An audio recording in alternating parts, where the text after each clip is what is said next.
মানুষের সাক্ষী ছাড়া কি লেনদেন সম্ভব? আজ আপনাদের এমন এক ব্যক্তির গল্প শোনাব, যিনি মানুষের ওপর নয় বরং আল্লাহর উপর ভরসা করে সমুদ্রের মাঝখানে টাকা ভাসিয়ে দিয়েছিলেন। অবিশ্বাস্য মনে হলেও এটি একটি সত্য ঘটনা। ব্যক্তি তার এক বন্ধুর কাছে 1000 স্বর্ণমুদ্রা ঋণ চাইলে। বন্ধুটি বলল, একজন সাক্ষী আনো। ঋণ প্রার্থী বললেন, সাক্ষী হিসেবে আল্লাহই যথেষ্ট।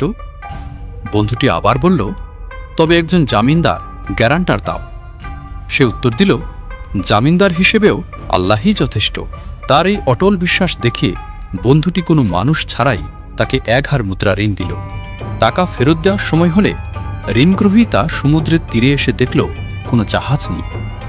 সে অস্থির হয়ে পড়ল, কারণ তার কাছে টাকা থাকলেও তা পৌঁছে দেওয়ার উপায় নেই।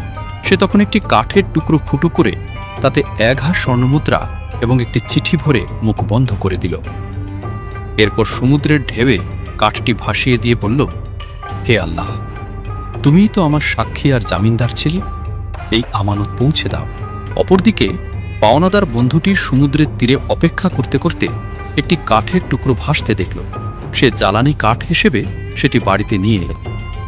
কাঠটি চিরতেই ভেতর থেকে 1000 স্বর্ণমুদ্রা আর চিঠি বেরিয়ে এলো। সুবহানাল্লাহ! নিয়ত যদি হালাল আর স্বচ্ছ হয়, তবে আল্লাহ সমুদ্রের ঢেউ ব্যবহার করেও রিক পৌঁছে দেন। হারাম পথে না গিয়ে আল্লাহর ওপর ভরসা করুন। হালাল উপার্জনে আল্লাহ এমন জায়গা থেকে বরকত দেবেন যা আপনি কল্পনাও করতে পারবেন না।